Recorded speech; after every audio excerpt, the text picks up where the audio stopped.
जीवन कारावास न्याय प्रणाली में सबसे कठोर सजाओं में से एक है।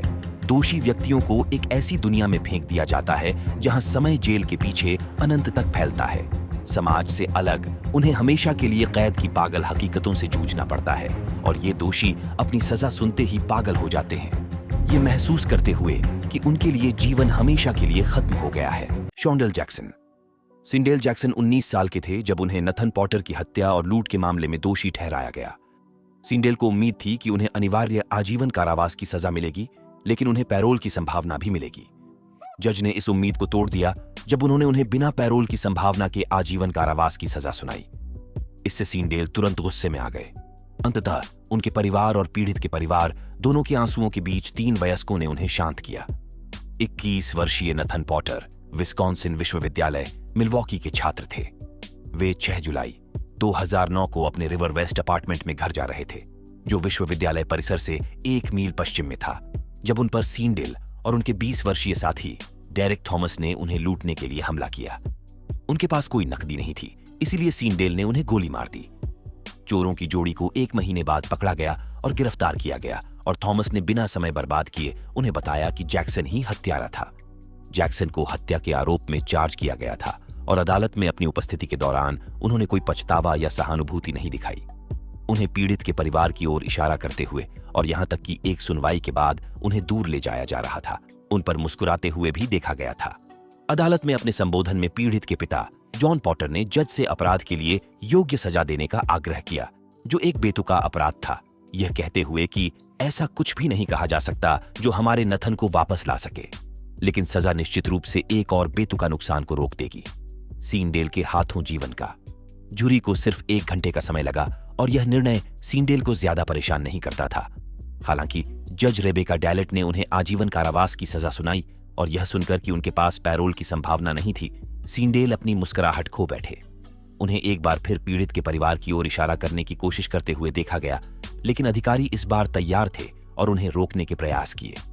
उन्हें जमीन पर गिरा दिया गया क्योंकि उन्होंने जज को शाप दिया और हिंसक हो गए। अधिकारियों ने उन्हें शांत करने के लिए काली मिर्च स्प्रे भी लगाया और अंततः उन्हें अदालत से दूर ले जाया गया, जबकि अदालत का वातावरण दुर्भावनापूर्ण रूप से तनावपूर्ण बना रहा। दोनों परिवार रो रहे थे।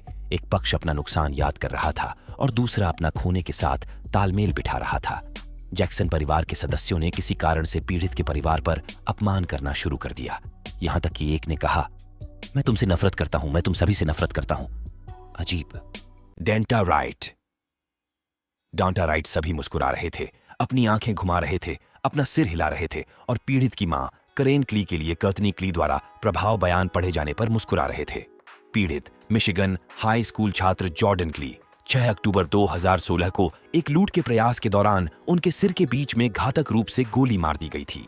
हमलावर 19 वर्षीय जर्मरियस एलिसन, 18 वर्षीय डेलरानो ग्रेसी और 18 वर्षीय डांटा राइट थे। उन्हें एन आर्बर में पिन लेक विलेज कूनपरेटिव के पास एक रखरखाव कर्मचारी द्वारा मृत पाया गया। राइट ने अदालत में शांति से स्वीकार किया कि जब वह और उसके दोस्त बंदूक की नोक पर उसे लूटने की कोशिश कर रहे थे, तब उसने 18 वर्षीय हाई स्कूल फुटबॉल एथलीट को मार डाला था। उन्होंने अपनी सुनवाई के दौरान यह भी कहा कि उन्होंने उसे शीर्ष पर उसके सिर के पास गोली मारी थी। उन्होंने अभी-अभी एक याचिका सौदा स्वीकार किया था और 25-52 साल जेल में बिताने का सामना किया था और अपने परिवार द्वारा प्रभाव बयान के बाद अदालत को संबोधित करने का चुनाव किया था, यह कहने के लिए कि अदालत ने लापरवाह और अप्रस्तुत भाषण से सदमे में प्रतिक्रिया व्यक्त की, जबकि जज ने उनसे पूछा कि क्या यही वह सब कुछ है जो वे कहना चाहते थे। वाश्तेनाव काउंटी ट्रायल कोर्ट के जज डेविड स्वार्ट्स ने आगे समझाया कि अपने 2 दशकों के मामलों की अध्यक्षता करने में उन्होंने कभी भी एक सजा समझौते को अस्वीकार नहीं किया था और कहा, आपको वहां बैठे देखकर मुस्कुराते हुए, हंसते हुए, अपना सिर हिलाते हुए जैसे यह कोई बड़ी बात नहीं थी। मैं बहुत ललचा रहा हूं बस कहने के लिए, मैं इस सजा समझौते को स्वीकार नहीं करूंगा और हम मुकदमे में जाएंगे। उन्होंने आगे कहा कि अगर उन्हें हत्या के दोषी पाया जाता तो वह अपने जीवन के बाकी हिस्से जेल में बिता देंगे। वाश्तेनाव काउंटी के सहायक अभियोजक जॉन वेला ने फिर वास्तव में मुकदमे में जाने के बारे में क्ली परिवार से परामर्श करने के लिए समय मांगा।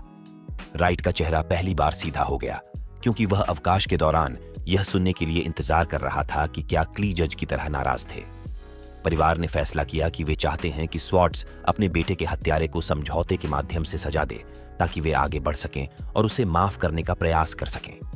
राइट के बचाव पक्ष के वकील डेविड गोल्डस्टीन ने अपने क्लाइंट की ओर से माफी मांगी, यह कहते हुए कि उनके क्लाइंट ने उनसे कहा और 17 वर्षीय के व्यवहार को उनकी उम्र, भय और व्यवहार समस्याओं के लिए जिम्मेदार ठहराया। राइट का परिवार, जिसने कथित तौर पर अदालत में उनके व्यवहार को प्रोत्साहित किया था, बाद में उनकी मां एंटोनेट कार्टर के साथ यह समर्थन करेंगे, ये बताते हुए कि वह वास्तव में समझ नहीं पा रहे हैं कि क्या हो रहा है, क्योंकि उनकी मानसिक स्थितियां जो कार्यवाही के दौरान किसी ने भी नहीं उठाया और कैसे किसी ने भी उन्हें जेल में बंद होने के बाद उनकी दवाएं नहीं दी थीं। उन्होंने आगे कहा कि हंसना और मुस्कुराना बचपन से ही उनका सब कुछ संभालने का तरीका था। डांटा राइट के 2 साथी डेलरानो ग्रेसी और जर्मरियस एलिसन ने भी दोषी मान लिया और दुखद घटना में अपनी भूमिका के लिए 15-40 साल की सजा दी गई। एरिका बर्ट्स। सर्किट जज डेड्रा जेफरसन अभी भी सजा पड़ रही थी। अदालत में तीखी आवाजें उठीं, जिससे उनकी आवाज तुरंत डूब गई। आरोपियों के परिवार रोने लगे, जबकि जिन महिलाओं को अभी अभी आजीवन कारावास की सजा मिली थी वे जमीन पर गिर पड़ी। एरिका मेबर्ट्स और शनिता लैट्रिस कनिंघम को नवंबर 2009 में हुई 3 वर्षीय सेरेनिटी रिचर्डसन की मौत के लिए आजीवन कारावास की सजा सुनाई गई थी। बच्चे की मां इशिया रिचर्डसन एरिका बर्ट्स के सबसे अच्छे दोस्त थे और उन्हें गॉडमदर भी बनाया था। वह अपने बच्चे को बर्ट्स और उनके साथी के साथ 2 सप्ताह की अवधि के लिए मिलने ले आई थी। दुर्भाग्य से उस समय दंपति ने छोटी सेरेनिटी को दिनों तक पीटा, जब तक कि वह अपने घावों के कारण दम नहीं तोड़ दिया। 911 ने 3 नवंबर 2009 को लगभग 7 बजे सुमरविल में 207 कांगरी नदी ड्राइव पर एक आपातकाल का जवाब दिया, जब बर्ट्स की मां द्वारा बच्चे की सांस उस दिन उथली हो गई थी। यह बताने के लिए एक कॉल करने के बाद एक कॉल किया गया था। पैरामेडिक्स के सेरेनिटी तक पहुंचने तक वह कुछ समय से मर चुकी थी, लेकिन उसे बर्फ पर रखा गया था और उसे पुनर्जीवित करने के लिए ब्लीच के संपर्क में लाया गया था। सहायक सॉलिसिटर एलिजाबेथ गॉर्डन ने कहा कि बच्चे की छोटे हफ्तों की यातना को दर्शाती है, जो उस समय के अनुरूप थी जब असहाय बच्चे ने अपने हमलावरों के साथ बिताया था। उन्होंने अदालत को बताया कि उसके शरीर के एक भी हिस्से को नहीं बख्शा गया था, उसके पैरों के तलवों को छोड़कर। महिलाओं ने बताया कि उन्होंने बच्ची को इसलिए पीटा क्योंकि उसका पेशाब लग गया था और उन्हें नहीं पता था कि उनके क्रूर हमलों से गरीब लड़की की जान चली जाएगी। अभियोजक ने नोट किया कि एक महत्वपूर्ण श्रोणि चोट के कारण सेरेनिटी मूत्र नियंत्रण खो सकती थी, जिस पर जज जेफरसन ने कहा कि महिलाओं ने शायद शौचालय प्रशिक्षित बच्चे को अनियंत्रित रूप से पेशाब करने के लिए डरा दिया था। इशिया रिचर्डसन ने अपने संबोधन के दौरान कहा कि वह बहुत गुस्से में थीं और जज से अपने पछतावे वाले सबसे अच्छे दोस्त और उसके प्रेमी को अधिकतम सजा देने के लिए कहा। जज जेफरसन ने प्रतीत होता है कि आज्ञा का पालन किया, 2 महिलाओं को आजीवन कारावास की सजा सुनाई। दोनों महिलाओं को फर्श से उतारा गया और उनके भाग्य को सुनकर जमीन पर गिरने के बाद अदालत से बाहर निकाल दिया गया, उनके परिवार के रोने के बीच। बर्ट्स को बाहर निकालने में अधिक प्रयास हुआ क्योंकि वह हिस्टेरिक रूप से रो रही थी और हाइपरवेंटिलेट करने लगी। उसके परिवार को भी अदालत से बाहर निकालना पड़ा, इससे पहले कि व्यथित रिचर्डसन जा सकें। Kimberly Kessler. क्या हम वैसे भी म्यूट हैं ताकि मैं जो चाहूं कह सकूं? यह 53 वर्षीय महिला लगातार अदालत में अभिनय करती थी, जिससे उसके मानसिक रूप से मुकदमे का सामना करने के योग्य होने का सवाल उठता था। जज ने फैसला किया कि वह थी और उसे बिना पैरोल की संभावना के आजीवन कारावास की सजा सुनाई। लेकिन क्यों? मई 2008 में 3 बच्चों की मां और प्रतिभाशाली हेयर स्टाइलिस्ट जोलीन कमिंग्स अपने जन्मदिन और मदर्स डे से कुछ घंटे पहले गायब हो गईं। उनका अंतिम ज्ञात स्थान फर्नांडीना बीच, फ्लोरिडा में टेंगल्स हेयर सैलून था, जहां वे काम करती थीं। उन्हें आखिरी बार उनके सहकर्मी जेनिफर सिबर्ट ने देखा था। कमिंग्स, जो जाहिर तौर पर सिबर्ट से संशयशील थीं, ने सैलून में एक आमने सामने के दौरान कहा था कि उन्हें पता था कि वह नहीं थी जिसका दावा करती थी और उनका हर इरादा उसे बेनकाब करने का था। 34 वर्षीय कमिंग्स ने सिबर्ट को बहुत कम आंका और एक निश्चित मई के दिन काम पर जाने के बाद उन्हें फिर कभी नहीं देखा गया। जांचकर्ताओं ने उनके लापता होने की जांच शुरू की और जल्द ही एक असहयोगी सहकर्मी से मिले। अधिकारियों को 16 मई को एक कॉल आया जिसमें उन्हें कमिंग्स के फोर्ड एक्सपेडिशन के स्थान के बारे में बताया गया था, जो यूल के होम डिपो स्टोर के पार्किंग में छोड़ दिया गया था। 13 मई को रात 1:17 बजे का सीसीटीवी फुटेज एक काले कपड़े पहने व्यक्ति को कार पार्क करते हुए और दूर चलते हुए दिखाया गया। यह व्यक्ति जेनिफर सिबर्ट थी। सिबर्ट, जिन्होंने पुलिस को बताया था कि वह जांच से जुड़ी नहीं हो सकती क्योंकि उनके पूर्व प्रेमी एक स्टॉकर थे, साथ ही एक कंप्यूटर विशेषज्ञ थे जो उनका नाम किसी भी आधिकारिक रिपोर्ट में दिखाई देने पर उनका पीछा करेंगे का पता लगाया गया और गिरफ्तार किया गया। अन्वेषकों ने सैलून में बड़ी मात्रा में खून पाया और बाद में पुष्टि की कि वह जोलीन का था। सिबर्ट ने स्वेच्छा से पुलिस को अपनी पहचान बताते हुए कहा, जब आप अपनी उंगलियों के निशान लगाएंगे तो वे किम्बर्ली ली केसलर के रूप में सामने आएंगे। मैं 50 साल की हूं और मैं 25 से अधिक वर्षों से भाग रही हूं। जब कमिंग्स से पूछा गया तो केसलर ने साक्षात्कार रोक दिया। आपको जवाब पसंद नहीं आ सकता है, लेकिन मैं कानूनी सलाहकार नियुक्त करना चाहूंगा।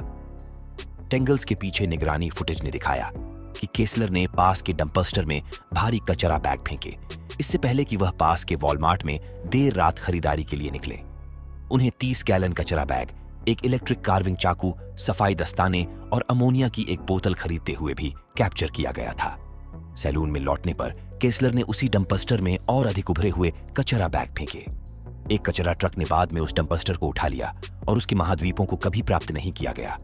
केसलर, जिन्होंने शवों के बिना हत्याएं पर कई खोजों की योजना बनाई और निष्पादित की थी और अपनी हत्या के बाद जोलीन कमिंग्स नाम की 457 खोजों का अनुसरण किया था, को उसी वर्ष सितंबर में कमिंग्स की हत्या का आरोप लगाया गया था।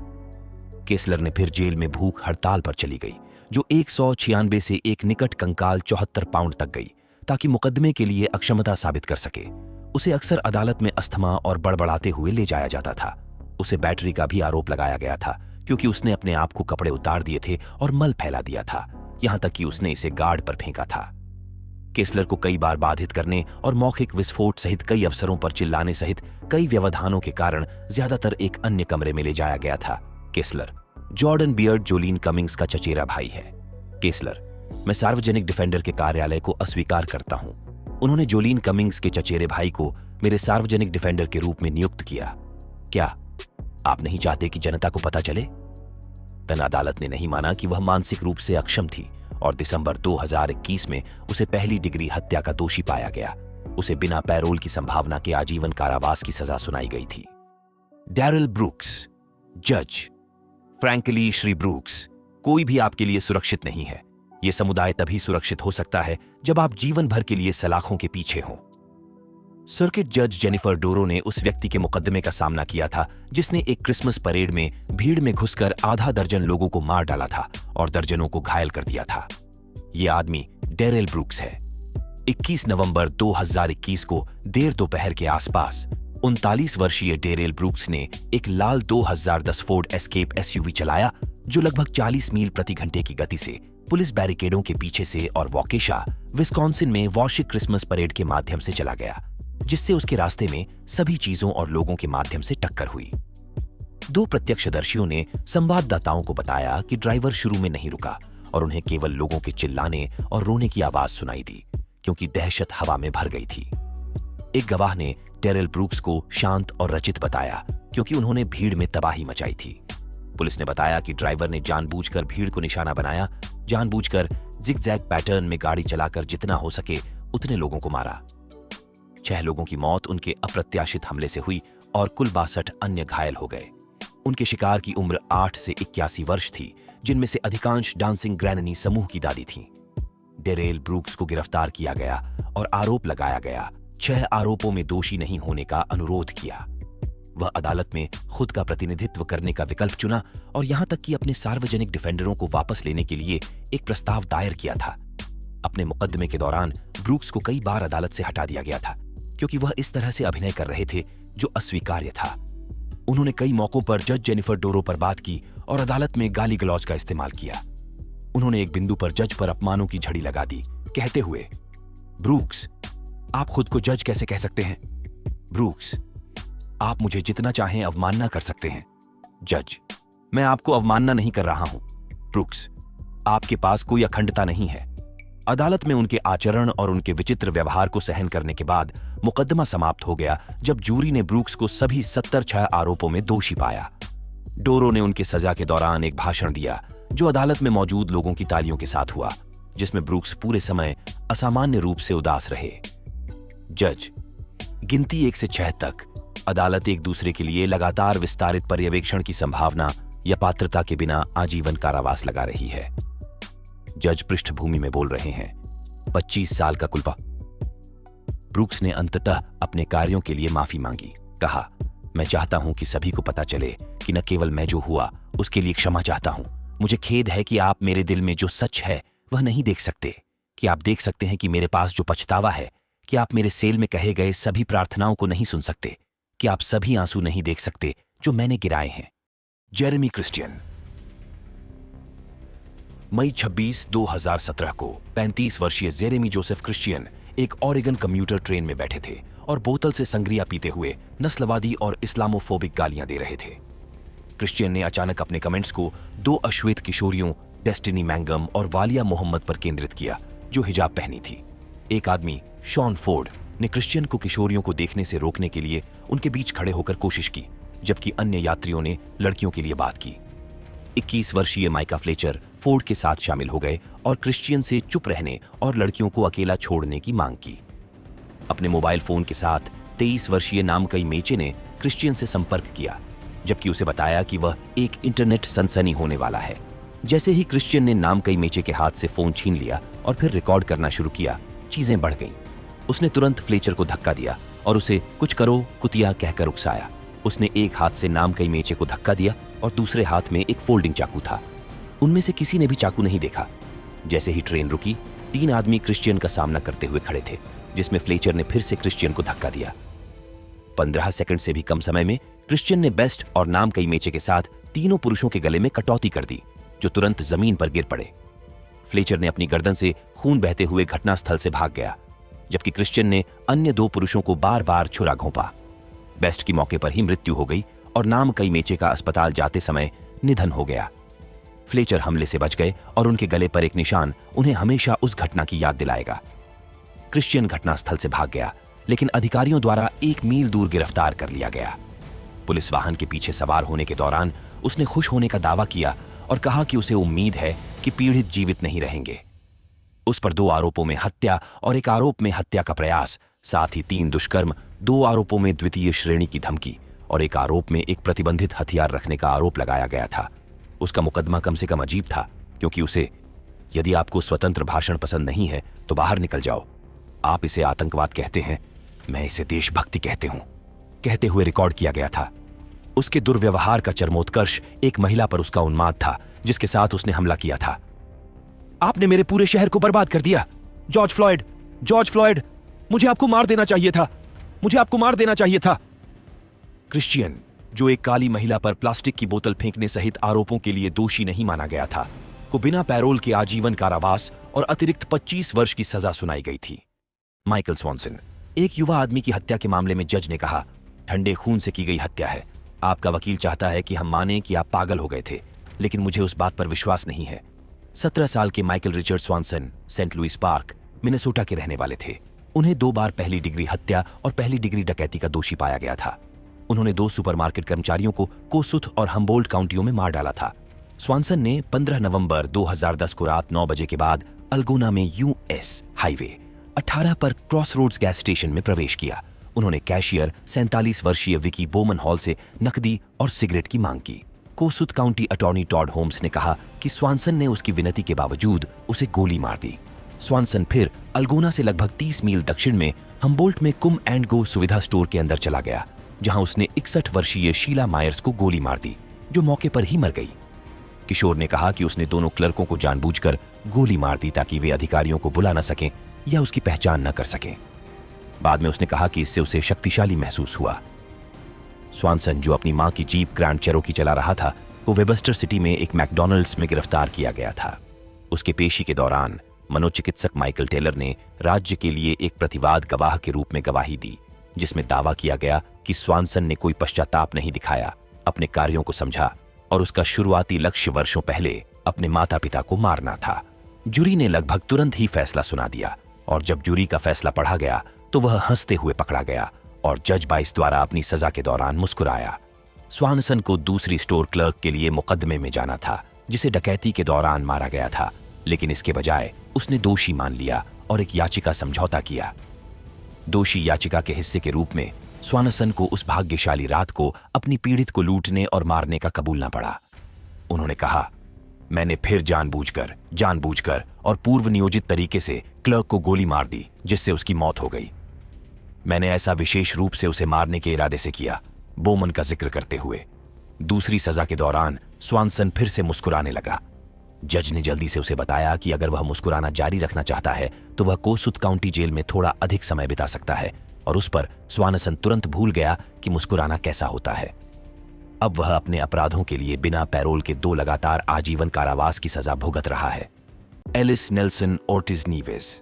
एक अमेरिकी मूल के व्यक्ति एलिस नेल्सन ओर्टिज नीवेस को मिशिगन स्टेट से जून 2017 में 4 वर्षीय बच्चे जियोवानी मेजियस की हत्या और दुर्व्यवहार का दोषी पाया गया था और उसे आजीवन कारावास की सजा दी गई थी। जियोवानी मेजियस उसकी पूर्व प्रेमिका सोंजा हर्नांडेज का बेटा था। हर्नांडेज को भी दूसरी डिग्री बाल दुर्व्यवहार और झूठा शपथ लेने का दोषी पाया गया था।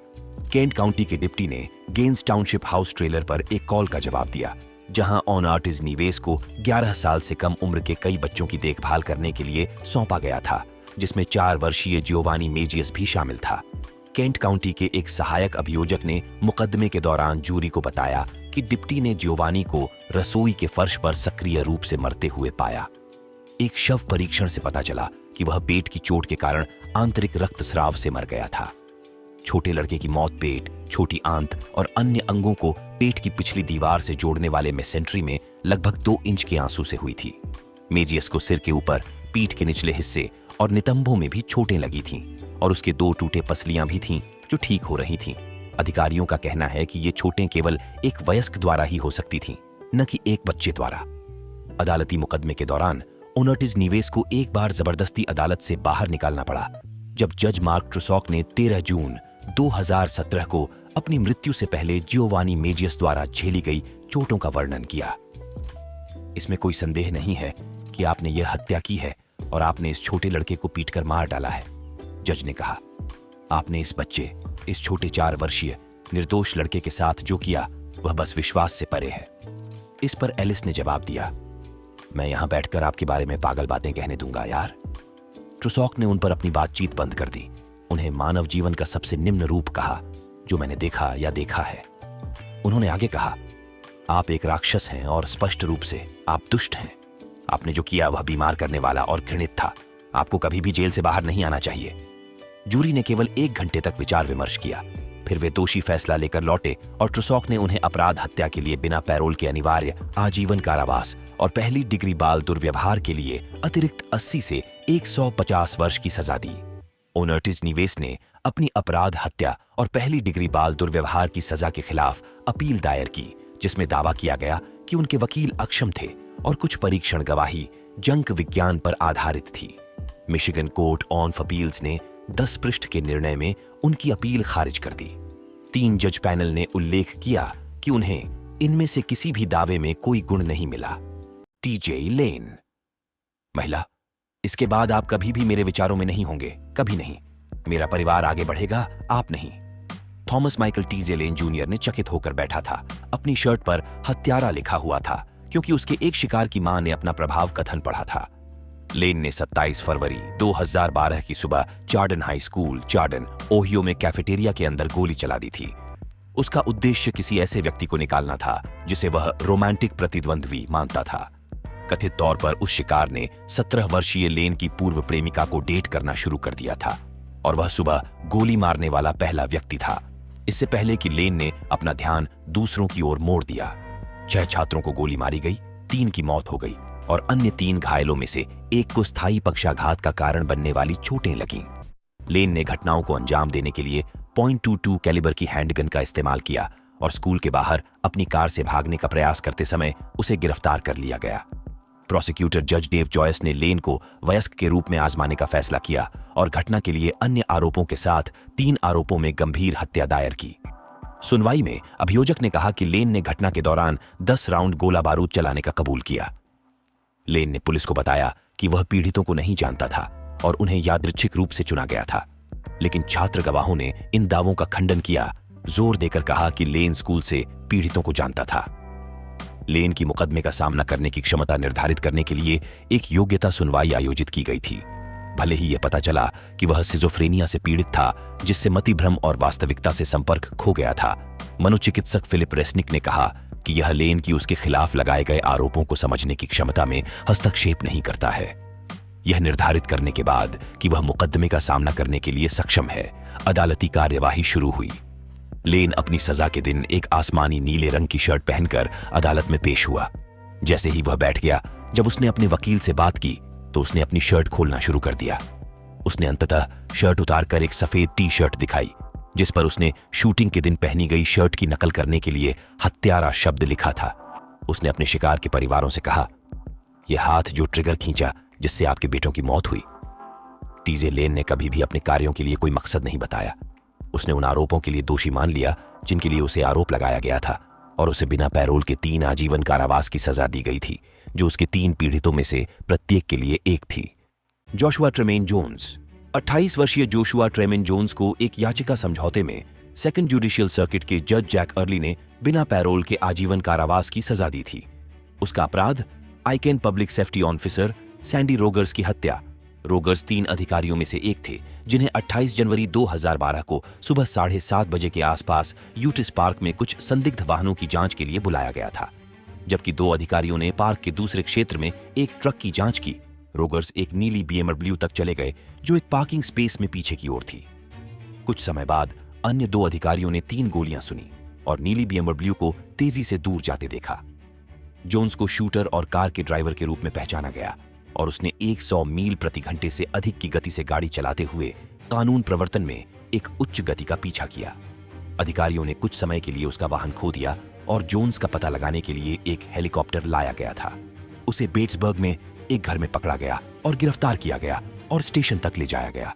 बाद में अधिकारियों ने पाया कि जोन्स अपनी प्रेमिका केसी वाइस के साथ साझा किए गए ऑगस्टा अपार्टमेंट से भागने के बाद पार्क गए थे। पुलिस ने बाद में वाइस को उसके बिस्तर पर गोली मारकर मार दिया। अधिकारी बाद में कहेंगे कि जोन्स गलत मानते थे कि उन्हें जॉर्जिया अपराध के लिए गिरफ्तार किया जा रहा है। जब रोगर्स ने उनसे संपर्क किया, रोगर्स को 3 गोली लग गई, जिनमें से एक गंभीर घाव उसकी गर्दन में था। जोन्स को 2 साल बाद आरोप लगाया गया। उसने अपने द्वारा किए गए अपराध के लिए दोषी मान लिया। एक फोरेंसिक मनोचिकित्सक को जोन्स के सार्वजनिक डिफेंडर ग्रांट गिबन्स द्वारा अपने मुवक्किल की जांच करने के लिए नियोजित किया गया था। मनोचिकित्सक डोना श्वार्ट्ज ने गवाही दी कि जोन्स का मानसिक स्वास्थ्य का महत्वपूर्ण इतिहास है और सिजोफ्रेनिया का पारिवारिक इतिहास है। मनोचिकित्सक ने जोन्स को सिजोफ्रेनिक के रूप में निदान किया। यह भी पता चला कि हत्याओं से 6 महीने पहले जोन्स ने मार्च 2011 में अपने व्यक्ति पर हमले के बाद मस्तिष्क की चोट का कारण बनते हुए सिर में गोली मार ली थी। सुप्रभावित चोट के बाद उसके मस्तिष्क और बुलेट के टुकड़े हटा दिए गए। उसकी गिरफ्तारी के बाद उसके बल की विचित्र व्यवहार में अपनी कलाई पर काटना और यहां तक कि जज का अपमान करना शामिल था। जज, क्या आप एक वकील के लिए चाहते हैं? जोन्स, मुझे परवाह नहीं है। गर्जना जज, क्या आपके पास अपने दम पर वकील को किराए पर लेने की आय है? जोन्स, क्या यह ऐसा दिखता है? द्वितीय सर्किट सॉलिसिटर जे स्ट्रॉम थर्मंड ने एक मनोचिकित्सक द्वारा उनके आकलन के बाद एक याचिका समझौते के लिए शर्तें शुरू की ताकि मामले में मृत्युदंड की संभावना से बचा जा सके। अंततः उन्हें बिना पैरोल के आजीवन कारावास की सजा दी गई और एक मानसिक स्वास्थ्य सुविधा के साथ एक अधिकतम सुरक्षा जेल में कैद कर दिया गया। इन व्यक्तियों को न्याय दिया गया जिन्होंने सोचा था कि वे अपनी इच्छानुसार कार्य कर सकते हैं और मुक्त हो सकते हैं। इस तरह के वीडियो पसंद हैं और देखने के लिए इन पर क्लिक करें।